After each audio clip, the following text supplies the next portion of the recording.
இந்தவாறு தலைகளை தாழ்த்தி நாம் ஜெபிப்போம். இரக்கமுள்ளங்கள் பரலோக தகப்பனே, மகிழ்ச்சியான இந்த ஓய்வு நாளின் காலை நேரத்திற்காக நன்றி நிறைந்த இருதயத்தோடு உம்மை ஸ்தோத்திரிக்கிறோம். இந்த ஆலயத்தின் அடிவாரத்திலே நாங்கள் கூடி வந்த நேரம் முதல் இந்த ஆராதனையின் இந்த நேரம் மட்டுமாக உம்முடைய பிரசன்னம் எங்களோடு கூட இருந்ததற்காக ஸ்தோத்திரம். இப்பொழுது நாங்கள் சிந்திக்கிற வசனங்களை எங்களுக்கு பயனுள்ளதாக்கி தர வேண்டும் என்று நாங்கள் பிரார்த்திக்கிறோம்.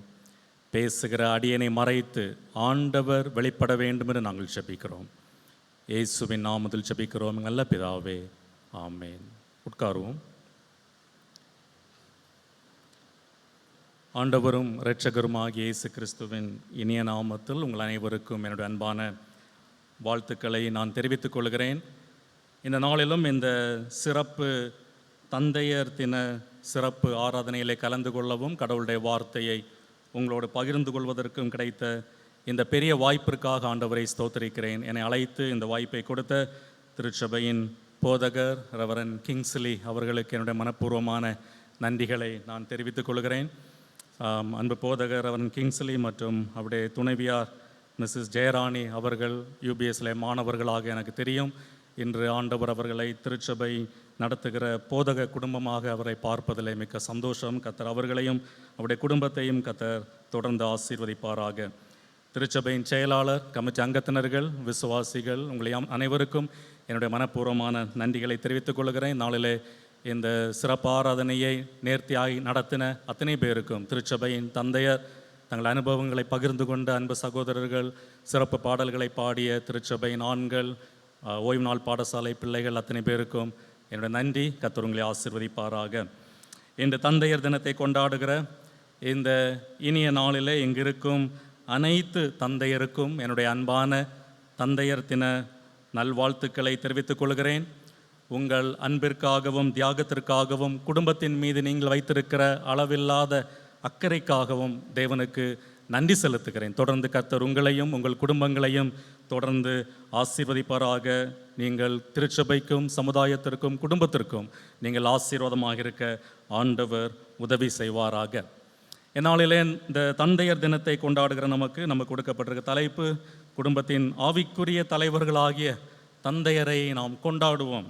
Let's celebrate the spiritual leadership of fathers. தந்தையர் தினம் நமக்கு தெரிந்தபடி ஜூன் மாதம் 3வது ஞாயிற்றுக்கிழமை கொண்டாடப்படுகிறது.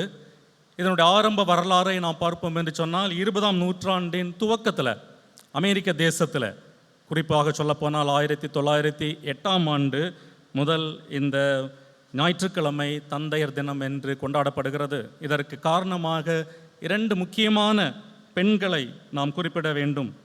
ஒன்று கிரேஸ் கோல்டன் கிளேட்டன் என்கிற பெண்மணி 1908ஆம் ஆண்டு ஜூலை 5ஆம் தேதி அமெரிக்க தேசத்திலே வில்லியம்ஸ் மெமோரியல் மெத்தடிஸ்ட் சர்ச் வெர்ஜீனியாவில் தன்னுடைய தகப்பனாரின் நினைவாக ஆண்களுக்கு அல்ல தந்தையருக்கென்று ஒரு சிறப்பு ஆராதனை வேண்டும் என்று போதகரிடத்தில் கேட்டு வாங்கி அந்த சிறப்பு ஆராதனையை நடத்தினார்கள். அவருடைய தந்தை அன்றைக்கு சுரங்க விபத்திலே உயிரிழந்த 361 ஆண்களில் ஒருவர். அதில் 250 பேர் தகப்பனார், தந்தையர். 361 ஆண்கள் ஒரே சுரங்க விபத்திலே உயிரிழந்தார்கள். அதில் 250 பேர் தந்தையர். ஆகவே அவருடைய நினைவாக தன்னுடைய தகப்பனாருடைய பிறந்த நாளுக்கு வருகிற கிட்டையான அதாவது நியரஸ்ட் சண்டே அந்த நாளாக அவர்கள் கொண்டாடினார்கள். ஆனால் பலர் அதற்கு பிற்பாடு அதை மறந்து விட்டார்கள்.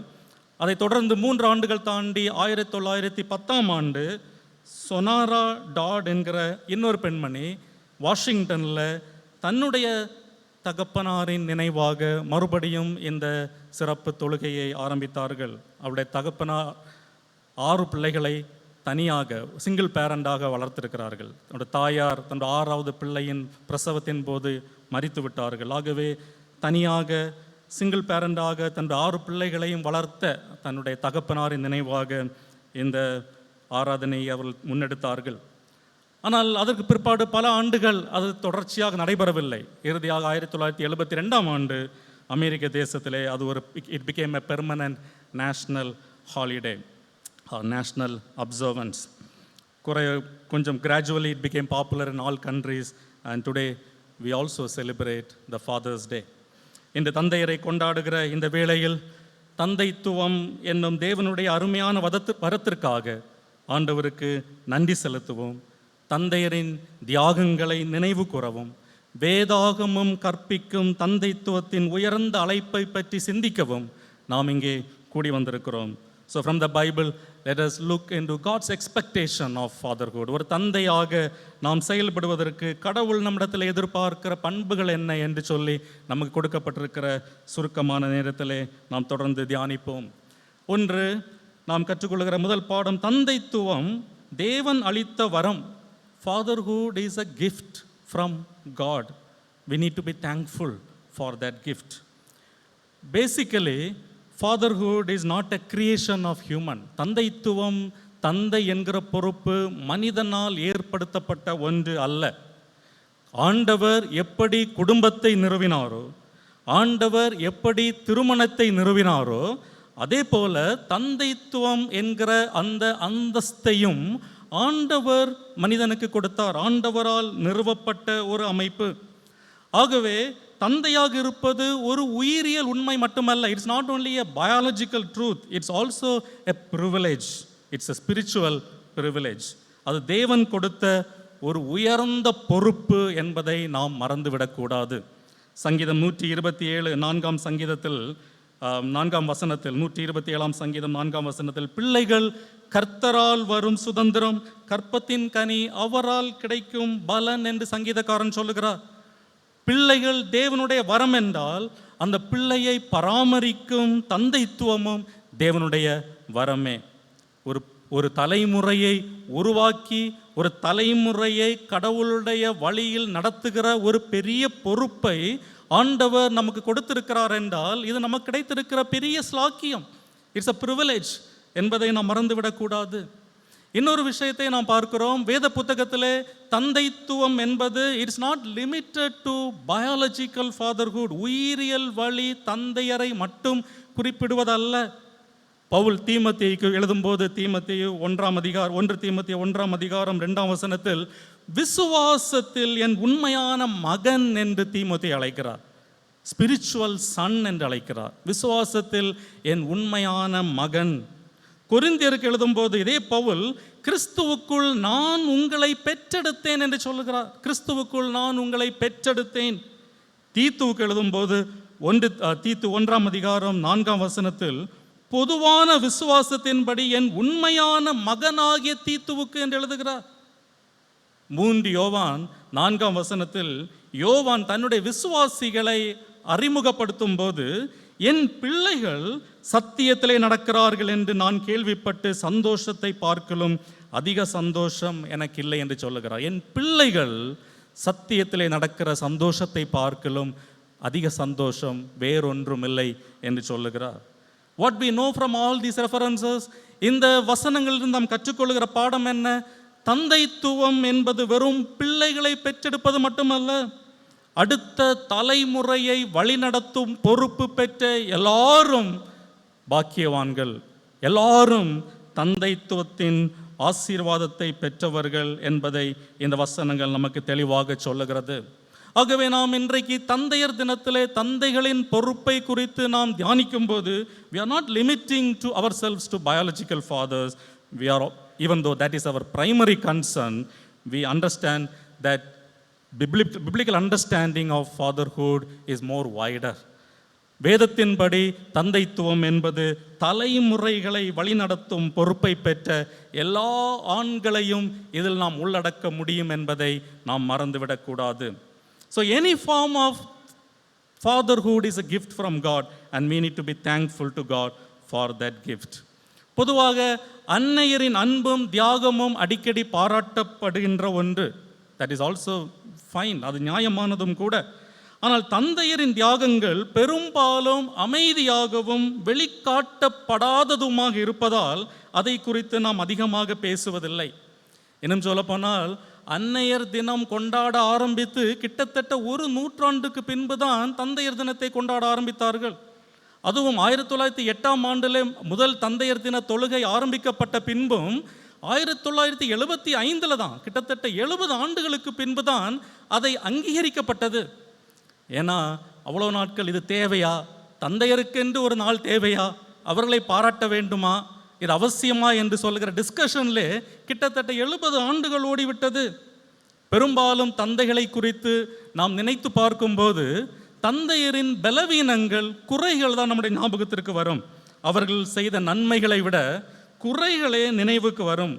நமக்கு வாங்கித்தராதவைகள், நமக்காக செய்யாதவைகள், அவர்களுடைய கடினமான வார்த்தைகள், அவர்களுடைய ஒழுங்கு நடவடிக்கைகள், இதுதான் நம்முடைய ஞாபகத்திற்கு வரும். ஆனால் நாம் வளர்ந்து தந்தை ஆகும்போது தான் தந்தையர் நமக்காக விட்டு சென்ற அந்த தியாகங்களை நாம் உணர ஆரம்பிக்கிறோம். அவர்கள் சுமந்த பொறுப்புகளை நாம் நினைவு கூற ஆரம்பிக்கிறோம். அவர்கள் நமக்காக விட்டு கொடுத்த சந்தோஷங்களை நாம் நினைவுபடுத்த ஆரம்பிக்கிறோம். அவர்கள் அமைதியாக செய்த தியாகங்களை, அவர்கள் நமக்காக சகித்த அவமானங்களையும் போராட்டங்களையும் நாம் நினைவுபடுத்துகிறோம். ஒருவர் அழகாக சொல்லுகிறார், நான் சிறுவனாக இருந்தபோது என் தந்தையின் குறைகளை பார்த்தேன், நான் பெரியவனான போது அவருடைய தியாகங்களை பார்த்தேன் என்று சொல்லுகிறார். This is actually true. இது உண்மை. சின்ன வயசில் அப்பா எல்லாருக்கும் வில்லன். ஆனால் அவன் வளரும்போது தான் அப்பாவுடைய அன்பும் அவருடைய தியாகமும் நமக்கு தெரிய வரும். ஆகவே இந்த தந்தையர் தினத்தில் நாம் நம்முடைய தகப்பன்மாருக்காக, நம்முடைய தந்தைக்காக நாம் ஆண்டவருக்கு நன்றி செலுத்த நாம் கடமைப்பட்டிருக்கிறோம்.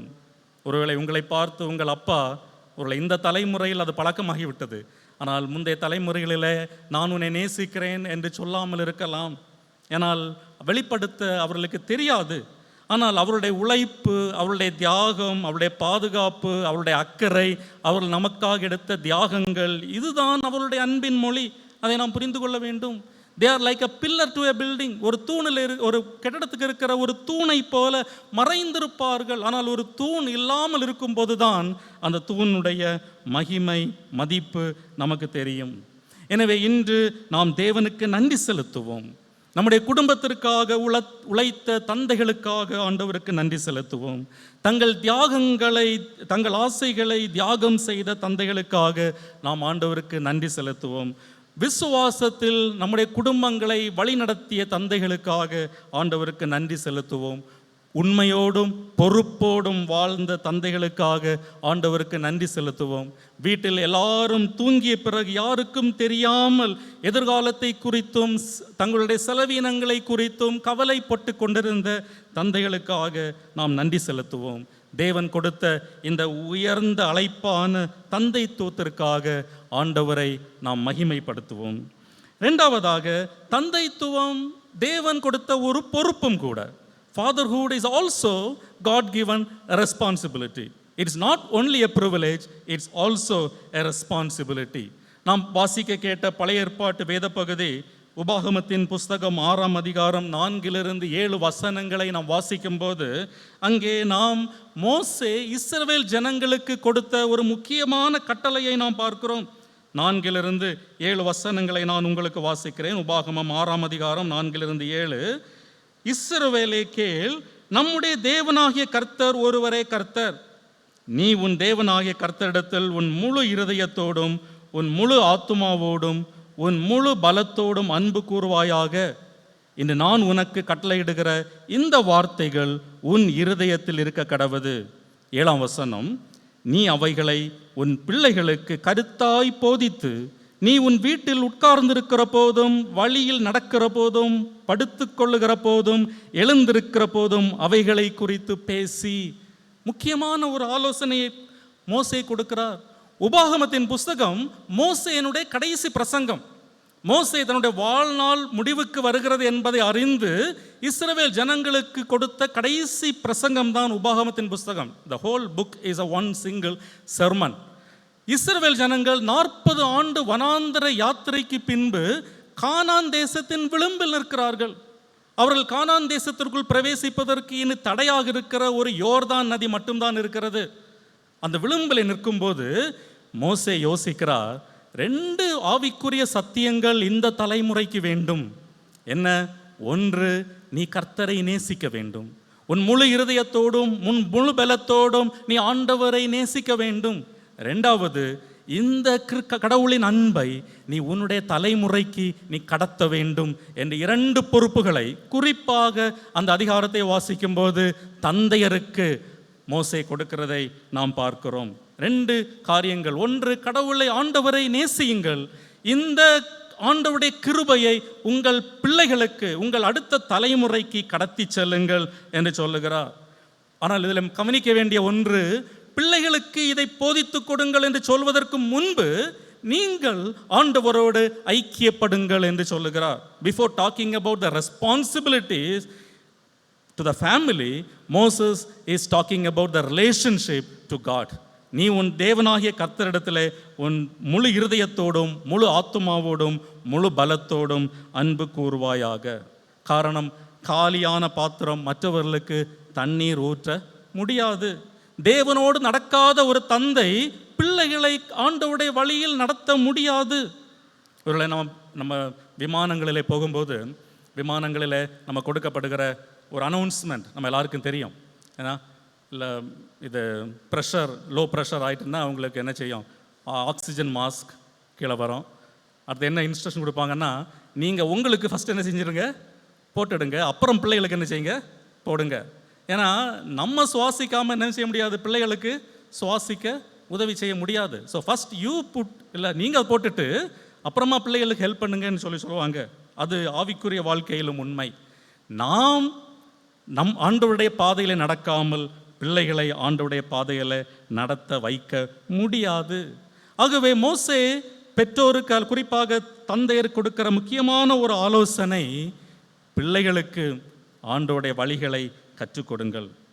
ஆதியாகமத்தின் புஸ்தகம் 18ஆம் அதிகாரம் 19ஆம் வசனத்தில் ஆபிரகாமை பற்றி தேவன் கூறுகிற ஒரு வார்த்தை அழகாக இருக்கிறது. ஆதியாகமம் 18ஆம் அதிகாரம் 19ஆம் வசனத்தில் சுருக்கமாக இப்படி சொல்லுகிறார், தன் பிள்ளைகளுக்கும் தன் வீட்டாருக்கும் கர்த்தருடைய வழியை கை கொள்ளும்படி கட்டளையிடுவான் என்று நான் அவனை அறிந்திருக்கிறேன்.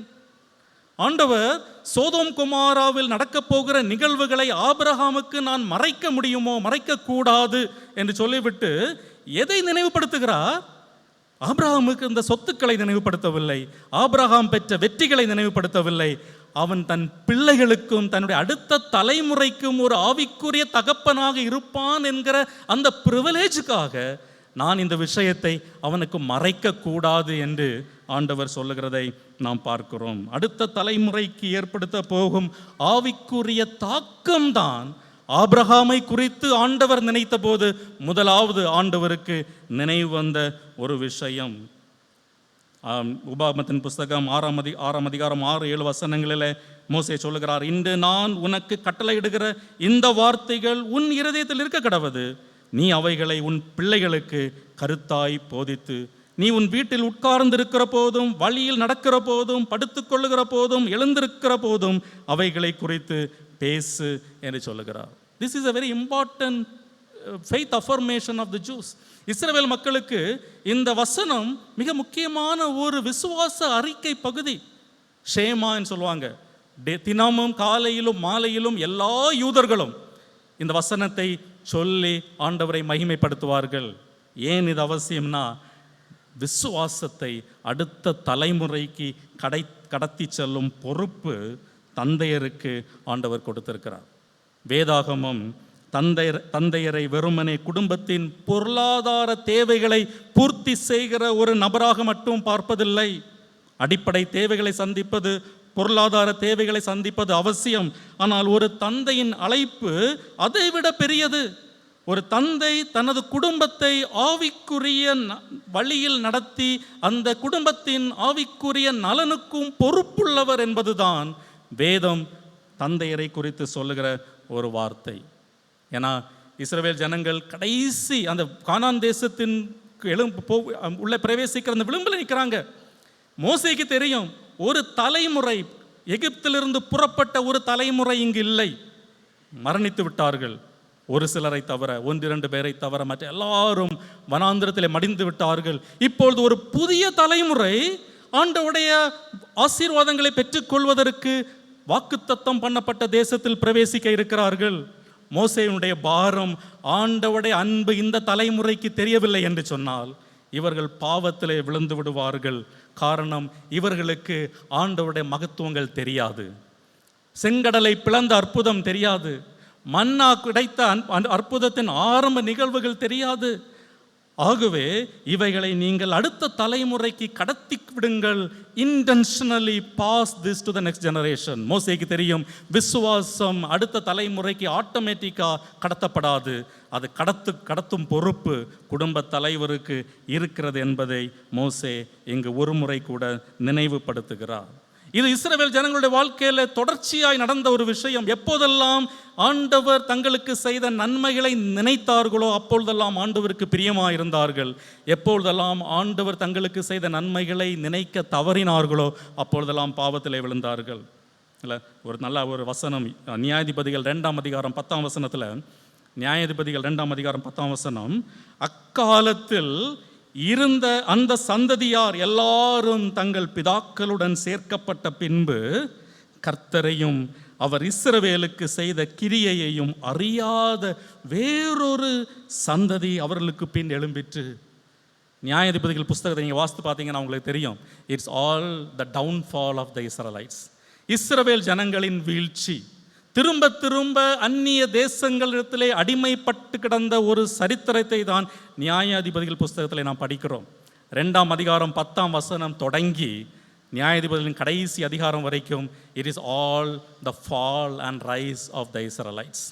அதற்கு முன்பாக இதற்கு காரணமாக ஆண்டவர் சொல்லுகிற வார்த்தை, ஆண்டவரை அறிந்த ஒரு தலைமுறை மரணித்து ஆண்டவருடைய அன்பை அறியாத ஒரு தலைமுறை எழும்பிற்று. விளைவு என்ன? அவர்களுக்கு ஆண்டவருடைய அன்பு தெரியாது, ஆண்டவருடைய வழிகளில் நடக்கவில்லை, திரும்ப திரும்ப அடிமைத்தனத்திலே விழுந்து கொண்டே இருந்தார்கள்.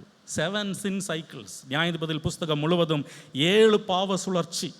ஆண்டவர் பாவம் செய்வார்கள், ஆண்டவர் அவர்களை தண்டிப்பார், தண்டனை பெற்ற பின்பு மனம் வருந்தி ஆண்டவரிடத்திலே மன்னிப்பு கேட்பார்கள், ஆண்டவர் விடுவிப்பார், மறுபடியும் பாவம் செய்வார்கள். இப்படி திரும்ப திரும்ப பாவ சுழற்சியில் மாட்டிக்கொண்ட ஒரு தலைமுறையை நாம் பார்க்கிறோம். ஆம் கிறிஸ்துவுக்கு அன்பானவர்களே, இந்த காலை நேரத்தில் நம்முடைய திருச்சபை சந்திக்கிற 21ஆம் நூற்றாண்டு திருச்சபை சந்திக்கிற பெரிய பிரச்சனை என்ன தெரியுமா? It's not lack of infrastructure, it's not lack of technology. இல்லை, அடிப்படை வசதிகள் இல்லாதது அல்ல, தொழில்நுட்பம் இல்லாதது அல்ல பிரச்சனை. அடுத்த தலைமுறைக்கு விசுவாசத்தை கடத்தாதது ஒரு பிரச்சனை. அதனால்தான் தேவன் தந்தையிடத்திலே கூறுகிறார், இந்த வார்த்தைகளை உன் பிள்ளைகளுக்கு கருத்தாய் போதிக்க கடவாய், கருத்தாய் போதிக்க கடவாய். தந்தையர்களே, உங்கள் பிள்ளைகளுக்கு நீங்கள் விட்டு செல்லக்கூடிய மிகப்பெரிய மரபு சொத்து நிலமோ வீடோ பணமோ அல்ல, தேவனை அறிந்து கொள்ளும் விசுவாசம் நீங்கள் உங்கள் பிள்ளைகளுக்கு விட்டு செல்லுகிற மிகப்பெரிய மரபு சொத்து. மறந்துவிடக்கூடாது. நாம் எப்படி குடும்பத்தை வழிநடத்த வேண்டுமாம்? நாம் வாசிக்க கேட்ட நிருபங்களின் பகுதி எபேசியர் 6ஆம் அதிகாரம் 4ஆம் வசனத்திலே பவுல் எபேசியருக்கு எழுதும்போது சொல்லுகிறார், lead with love and grace. பிதாக்களே, நீங்கள் உங்கள் பிள்ளைகளை கோபப்படுத்தாமல் கர்த்தருக்கேற்ற சிட்சையிலும் போதனையிலும் அவர்களை வளர்ப்பீர்களாக, அன்போடு வழி நடத்துங்கள் என்று சொல்லுகிறார். ரோம பேரரசின் காலகட்டத்தில், ரோம பேரரசு முதல் நூற்றாண்டு காலகட்டத்தில் தந்தையருக்கு மிக பெரிய அதிகாரம் இருந்தது. அவர்கள் குடும்பத்தின் முழு அதிகாரத்தையும் பெற்றிருந்தார்கள். அவர்கள் சொல்வதுதான் சட்டம், அவர்கள் எடுத்த முடிவுதான் முடிவு. அப்படிப்பட்ட சூழ்நிலையில் பவுல் அந்த விசுவாசிகளை பார்த்து, நீங்கள் அதிகாரத்தோடு வழி நடத்துங்கள் என்று அல்ல, நீங்கள் கோபப்படுத்தாமல் வழி நடத்துங்கள் என்று சொல்லுகிறதை நாம் பார்க்கிறோம். எபேசியர் 4ஆம் அதிகாரம் 5ஆம் அதிகாரம் 6ஆம் அதிகாரங்களில் குடும்ப உறவுகளை குறித்து பவுல் பேசிக்கொண்டு வருகிறார்.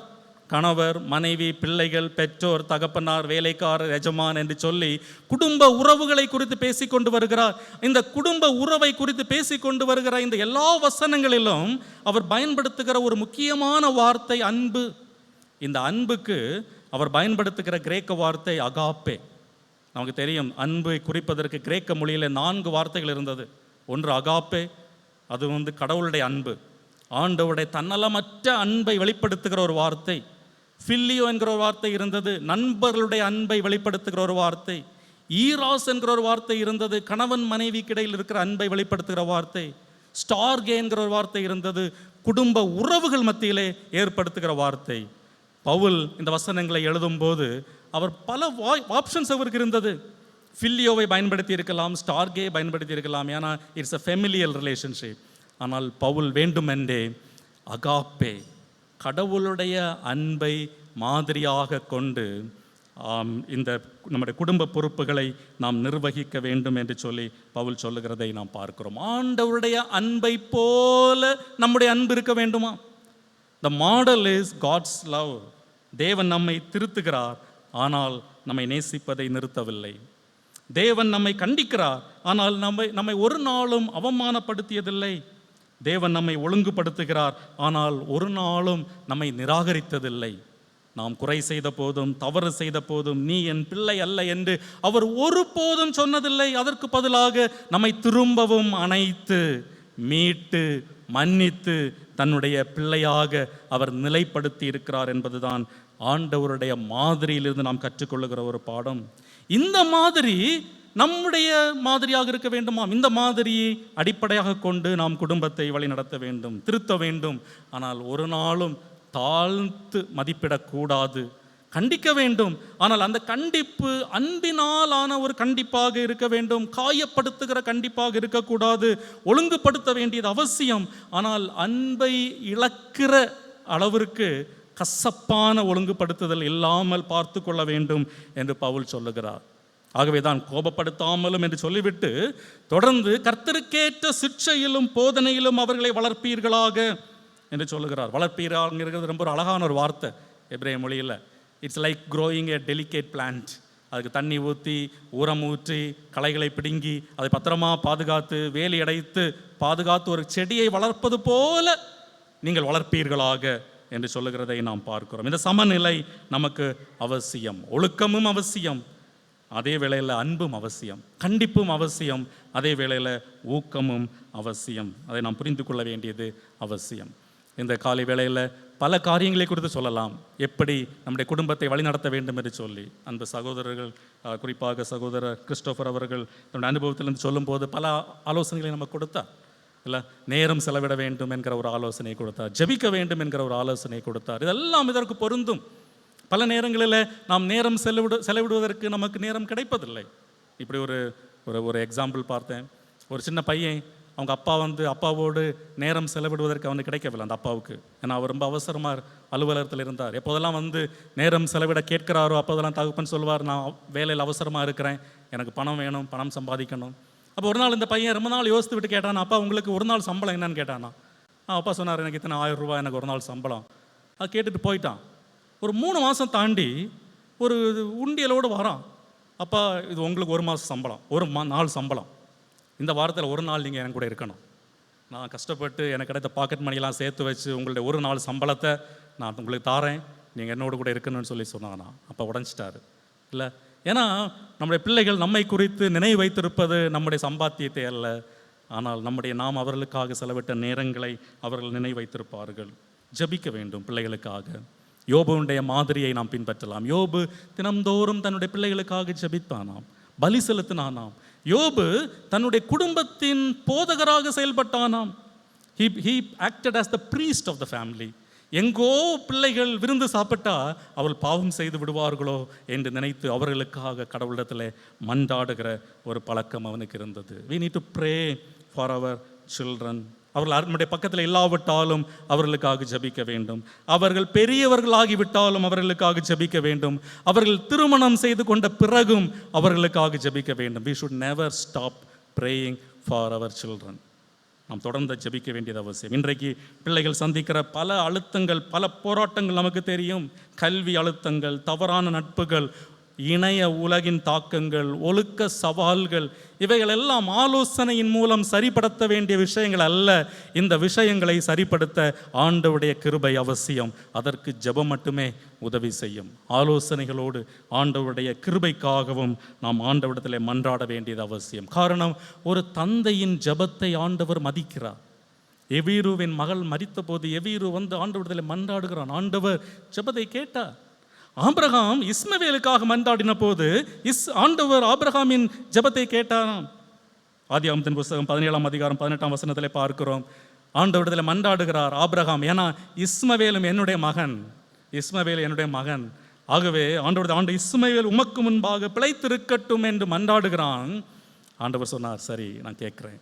ஈசாக்கை தான் நான் உனக்கு சுதந்திரமாக தருகிறேன், ஆனால் உன்னுடைய ஜெபத்தின் நிமித்தம் நான் இஸ்மவேலையும் நான் கைவிடுவதில்லை என்று சொல்லி இஸ்மவேலையும் ஆண்டவர் ஆசீர்வதித்தார். ஒரு தந்தையின் ஜெபத்தை ஆண்டவர் மதிக்கிறார். ஒரு நாளிலே நம்முடைய பிள்ளைகள் நம்மை விட்டு தூரமாய் போய்விடுவார்கள், கல்லூரியிலே படிக்க போய்விடுவார்கள், வேலை நிமித்தமாக போய்விடுவார்கள், மற்ற பட்டணங்களிலும் வெளிநாடுகளிலும் தங்கியிருக்க போய்விடுவார்கள், திருமணமாகி போய்விடுவார்கள். நாம் அவர்களோடு என்றைக்கும் இருக்க முடியாது. ஆனால் we can surround them with our prayers.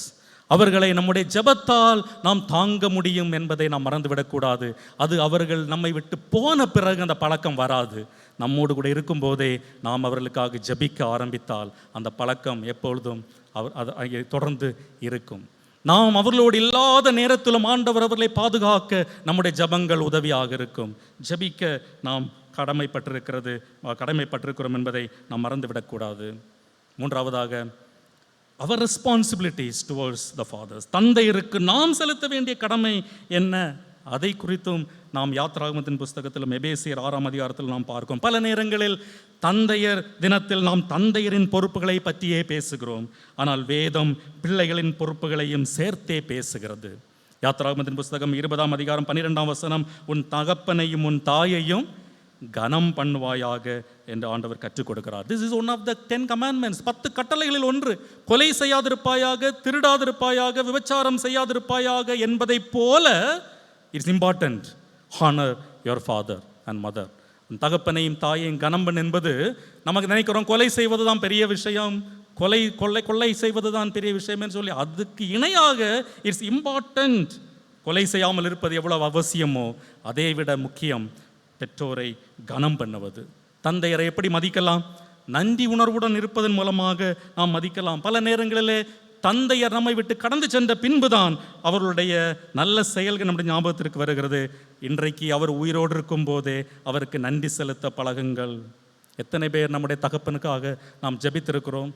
பலவீனமாக இருக்கும்போது அல்லது வயசான பிற்பாடு ஜெபிப்பதை தவிர எத்தனை முறை நாம் ஒழுக்கமாக நம்முடைய தந்தைக்காக நாம் ஜெபித்திருக்கிறோம்? அவருடைய ஆலோசனை மதிப்பதன் மூலமாக we can fulfill our responsibility. அவர் எல்லாவற்றிலும் சரியாக இருக்க மாட்டார், ஆனால் வாழ்க்கையில் அனுபவம் பெற்றவர். நீதிமொழிகள் முழுவதும் மகனே, உன் தகப்பனின் போதகத்தை மறவாதே, தள்ளாதே, கேள் என்று சொல்லுகிற சத்தியங்களை நாம் பார்க்கிறோம். வயதான காலத்தில் பராமரிப்பது அவசியம். பெற்றோரை கனம் பண்ணுங்கள் என்பது குழந்தைகளுக்கு மட்டுமான வசனம் அல்ல, அது எல்லா காலத்திலுமான பிள்ளைகளுக்கான வசனம். நாம் வளர்ந்தாலும் நம்முடைய பெற்றோரை நாம் கனம் பண்ண நாம் அழைக்கப்படுகிறோம். அவருடைய குறைகளை மன்னிப்பதன் மூலமாக we can fulfill our responsibility. எல்லாருக்கும் நல்ல தந்தை கிடைக்கும் என்கிற உத்தரவாதம் இல்லை. சிலருக்கு ஆழமான காயங்கள் இருக்கலாம். வேதம் தவறுகளை ஒருபோதும் நியாயப்படுத்துவதில்லை, ஆனால் தவறுகளின் நிமித்தமாக கசப்பில் வாழ வேண்டும் என்று வேதம் ஒருபோதும் நாம் கற்றுத்தருவதில்லை. கிடைக்கிற வாய்ப்பை பயன்படுத்தி நாம் ஒப்புரவாக வேண்டியது அவசியம். பிள்ளைகள் பெற்றோருக்கு மேல் கசப்புகள் இருக்கும் என்று சொன்னால் அதை உடனடியாக சீர்படுத்தி கொள்ளுங்கள். இல்லாவிட்டால் அந்த கசப்பு வேர்கொண்டு வைராக்கியமாக மாறி இன்றைக்கு இளைய தலைமுறை சந்திக்கிற ஒரு பெரிய பிரச்சனை, என்றோ ஒரு நாள் அப்பா செய்த குறையை மனதிலே வைத்து அப்பாவோடு பேசாமல் இருப்பது, அப்பாவை விசாரிக்காமல் இருப்பது. அப்படிப்பட்ட ஒரு நிலைமைக்கு நாம் தள்ளப்படாமல் இருக்க நாம் பார்த்து கொள்ள வேண்டும். நம்முடைய சாட்சி உள்ள வாழ்க்கையின் மூலமாக நம்முடைய பெற்றோருக்கு, நம்முடைய தந்தைக்கு நாம் நன்றி உள்ளவர்களாக இருக்க முடியும். எனக்கு பிடித்த ஒரு திருக்குறள் 7:70, மகன் தந்தைக்கு ஆற்றும் உதவி இவன் தந்தை எண்ணூற்றான் கொல் எனும் சொல். ஒரு மகன் தன் தந்தைக்கு செய்யும் மிகப்பெரிய உதவி மக்கள் இவனுடைய தந்தை என்ன தவம் செய்தாரோ என்று சொல்லும் வாழ்க்கையை வாழ்வதுதான் பெரிய உதவியாம். இவன் தந்தை, இவன் அப்பா என்ன பாக்கியம் செய்தாரோ என்று சொல்லுகிற அளவிற்கு ஒரு சாட்சி உள்ள வாழ்க்கை வாழ்வதுதான் ஒரு மகன், ஒரு பிள்ளை, ஒரு தந்தைக்கு செய்கிற மிகப்பெரிய பாக்கியம். கடைசியாக நாம் இந்த தந்தையர் தினத்தில் நம்முடைய பரலோக தந்தையையும் நாம் நினைவு கூர்ந்து நன்றி செலுத்த வேண்டியது அவசியம். Because he is the only perfect father. அவர் மட்டுமே குறையில்லாத நித்திய பிதா. சங்கீதம் 103 நாம் மாறி மாறி வாசித்த சங்கீதம் 103:13 வசனத்தில், தகப்பன் தன் பிள்ளைகளுக்கு இறங்குகிறது போல கர்த்தர் தமக்கு பயந்தவர்களுக்கு இறங்குகிறார்.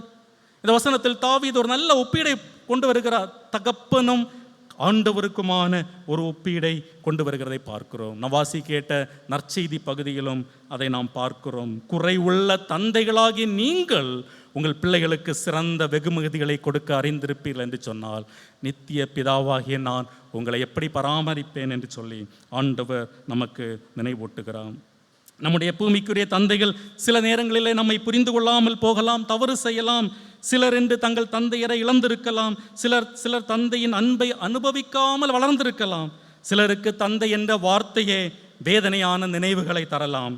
ஆனால் ஒன்றை மறந்து விடாதீர்கள், உங்களை நேசிக்கிற ஒரு பரலோக பிதா நமக்கு உண்டு. அவர் ஒருபோதும் தவறுவதில்லை, ஒருபோதும் கைவிடுவதில்லை, ஒருபோதும் நம்மை மறப்பதில்லை, ஒருபோதும் நமக்கு அன்பு செலுத்த தவறுவதில்லை. ரோமர் 8:15 அப்பா பிதாவே என்று ஆண்டவரை அழைக்கும் பாக்கியத்தை நாம் பெற்றிருக்கிறோம். இது நமக்கு கிடைத்த பெரிய ஒரு பாக்கியம். பூமிக்குரிய தந்தைகள் நம்மை ஒரு அளவுக்கு தான் நம்மை வழிநடத்த முடியும். ஆனால் பரலோக தந்தை நம்மை வாழ்நாள் முழுவதும் நம்மை வழி நடத்துகிறார். பூமிக்குரிய தந்தை நம்மை ஒரு நாள் விட்டு கடந்து சென்று விடுவார்கள். ஆனால் பரலோக தந்தை ஒருபோதும் நம்மை விட்டு விலகுவதில்லை. பூமிக்குரிய தந்தைகள் நமக்கு இந்த உலகத்தின் வாழ்க்கையை கற்றுத்தருவார்கள். பரலோக தந்தை நித்தியத்திற்காக நம்மை ஆயத்தப்படுத்துகிறார்.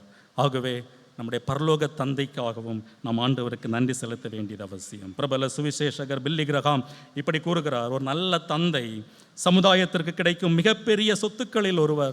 A good father is the one of the most unsung, unpraised, unnoticed and yet one of the most valuable assets in our society.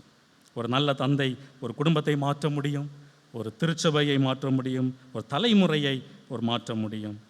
ஒருவேளை நாளிலே நம்முடைய குறைகள் மத்தியிலும் நம்ம எல்லாருமே there is no perfect father, we all have our limitations. ஆனால் ஒன்றை புரிந்து கொள்வோம், குறையில்லாத தந்தை யாருமே கிடையாது. So let us not be guilty. நான் இந்த அளவிற்கு என் பிள்ளைகளை நான் வளர்க்கவில்லையே, போதிக்கவில்லையே, நேரம் செலவிடவில்லையே, ஜெபிக்கவில்லை என்கிற குற்ற உணர்ச்சிகள் நமக்கு வேண்டாம். காரணம் எல்லா தந்தையரும் குறை உள்ளவர்கள். ஆபிரகாம் இடத்துல குறை இருந்தது, ஈசாக்கு இடத்துல குறை இருந்தது, யாக்கோபு இடத்துல குறை இருந்தது, தாவீதிடத்திலே குறை இருந்தது. ஆனால் இவர்களை எல்லாம் ஆண்டவர் பயன்படுத்தினார். காரணம், he is not looking for perfect fathers, he is looking for fathers who are willing to walk with him. கடவுள் பூரணமான தகப்பனாரை அல்ல, தந்தையரை அல்ல, குறைகள் மத்தியிலும் ஆண்டவரை சார்ந்திருக்க விரும்புகிற தந்தையரை எதிர்பார்க்கிறார். அப்படிப்பட்ட ஒரு தந்தையராய் நாம் இருப்போம். நம்முடைய குடும்பத்திற்கும் நம்முடைய திருச்சபைக்கும் சமுதாயத்திற்கும் நாம் ஆசீர்வாதமாக இருப்போம். கர்த்தர் நம்மை ஆசீர்வதிப்பாராக. ஆமென்.